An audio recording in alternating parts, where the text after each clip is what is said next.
রাধে রাধে, জয় রাধে। ধর্ম রক্ষার্থে যে সমস্ত জীব এবং তার মধ্যে শ্রেষ্ঠ হলো মানুষ। মানুষ জন্ম পেয়ে ধর্মটাকে সমস্ত কিছু উপলব্ধি করতে পারে। আমরা যদি একটু চিন্তা ভাবনা করি, ধর্মটা বজায় রাখার জন্য কত কষ্ট যাজন করতে হয়। বাংলাদেশে বরিশাল গ্রামে গঙ্গাদাস নামে এক ভক্ত ছিল। যখন ব্রিটিশ ফোর্স বাংলাদেশকে আক্রমণ করলো, ধর্ম পরিত্যাগ করার জন্য মুসলমান ধর্ম গ্রহণ করতে হবে, এটা হিন্দুদের ধরে ধরে সমস্ত মুসলমানরা, বিধর্মীরা যারা অত্যাচার হইতে মুক্তি পেতে চায়, তাদের ধর্মটাকে বিনাশ করতে হচ্ছে। কিন্তু গঙ্গাদাস সনাতন ধর্মাবলম্বী মানুষ, ধর্মটাকে এমন আপন করে নিয়েছিল, ধর্মের জন্য জীবন বিসর্জন করবে, তবু ধর্ম পরিত্যাগ করবে। সাধারণত আমরা কোনো বেকায়দায় বিপদে পড়লে ধর্মটাকে আর ধরে রাখি না। সনাতন ধর্মে জন্মগ্রহণ করে আজকে গলায় তুলসীর মালা তিলক করতে আমাদের লজ্জাবোধ করে। লক্ষ্য করে দেখবেন, হিন্দু মুসলমানের ভেদাভেদের মধ্যে যদি তার সনাতনী আচরণ এবং ভাবধারা না ধরে, তাকে সনাতন ধরা যায় না। আমরা যদি দেখি, মালা তিলক ছাড়া কোনো মানুষ কোনো বিধর্মীদের সঙ্গে সঙ্গ করে ঘুরে বেড়ায়, তাকে বোঝা বড় দায় কোনজন হিন্দু কোনজন মুসলমান। তাই এত সুন্দরভাবে পরিচিতি করে দিয়েছে।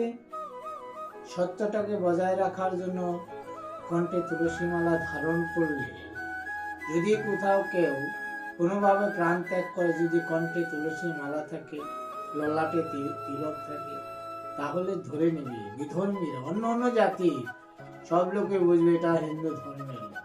কত সুন্দর!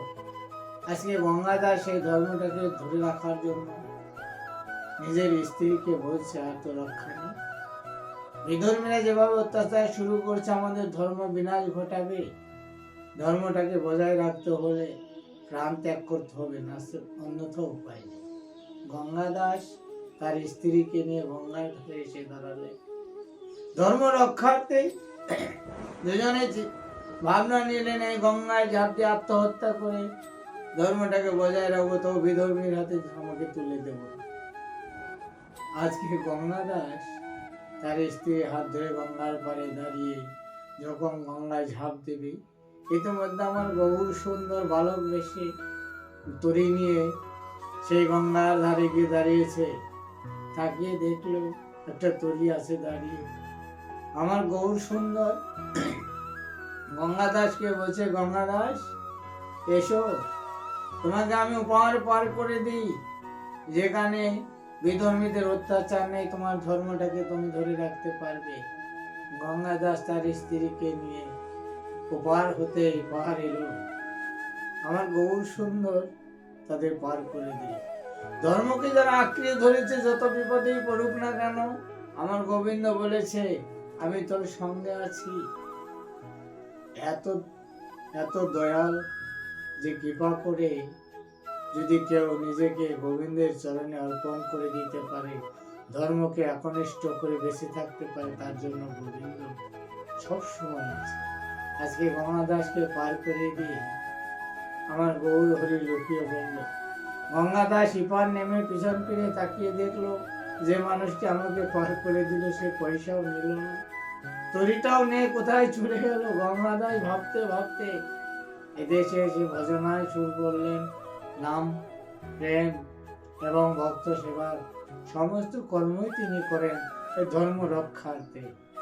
যে ধর্মটাকে ধরে রেখেছে গোবিন্দ, তাকে ধরে রেখেছে। একদিন ভাবাবেশে গৌর সুন্দর শিবা সঙ্গনে 7 দিন ভাবাপন্ন হয়ে বাহ্যিক জ্ঞান হারিয়ে সেই ভাবাবেশে 7 দিন অস্থির হয়ে রইলেন।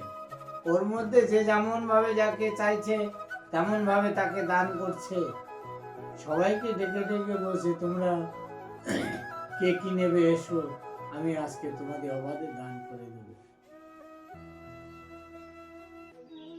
শ্রীবাসকে ডেকে বলল, গঙ্গাদাস এসেছে এখানে? গঙ্গাদাস না, আসেনি। শ্রীবাসকে দিয়ে গঙ্গাদাসকে ডেকে আনলো। গঙ্গাদাস এসে দাঁড়িয়ে দিয়েছে গৌর সুন্দরী সুমতি। গৌর সুন্দরের চরণে লুটিয়ে বললেন। গৌর সুন্দর শ্রীবাস গঙ্গাদাসকে বলছে, গঙ্গাদাস, যেদিন তুমি ধর্ম রক্ষার্থে তোমার স্ত্রীকে নিয়ে গঙ্গার ধারে দাঁড়িয়েছিলে গঙ্গায় ঝাঁপ দিয়ে আত্মহত্যা করবে বলে, সেদিন তোমাকে কে পার করেছিলে জানো? গঙ্গাদাস বলছে, না প্রভু, আমি তো জানি না। আমি পিছন ফিরে তাকিয়ে দেখলাম সে মানুষটা নেই।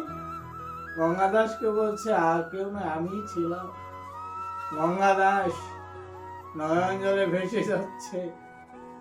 গঙ্গাদাসকে বলছে, গঙ্গাদাস,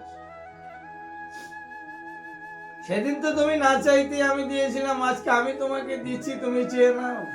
গঙ্গাদাস বলছে, তুমি যা দিয়েছ আমার চাবার আর কিছু নেই। বারবার যখন প্রভু আমার গঙ্গাদাসকে দিবে বলে বারবার চাইতে বলছে, গঙ্গাদাস বলছে, প্রভু, যদি দিতেই হয় এই কৃপা করো। সেদিন তো আমি না চাইতেই তুমি পার করে দিয়েছিলে, আজকে আমি চাইছি এই ভব সিন্ধু সাগর হইতে পার যেদিন চলে যাব সেদিন কৃপা করে তুমি আমাকে পার করে দিবে।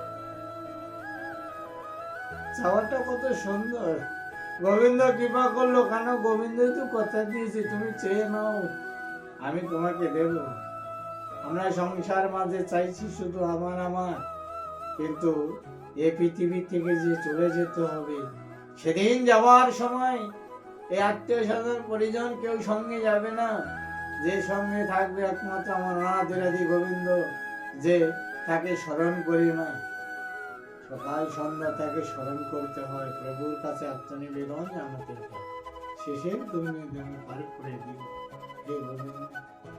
গোবিন্দ দয়াল, চাওয়াটা যেমন হবে গোবিন্দ কৃপাটাও তেমন করবে। এই আত্মা পরমাত্মার সঙ্গে সংমিশ্রণ করা, জ্ঞান চক্ষুকে পুষ্পটিত করা, গোবিন্দের আরাধনা করা, এটাই ভজন। সাধুদের কথাকে ধারণ করাকে ধর্ম বলা হয়েছে।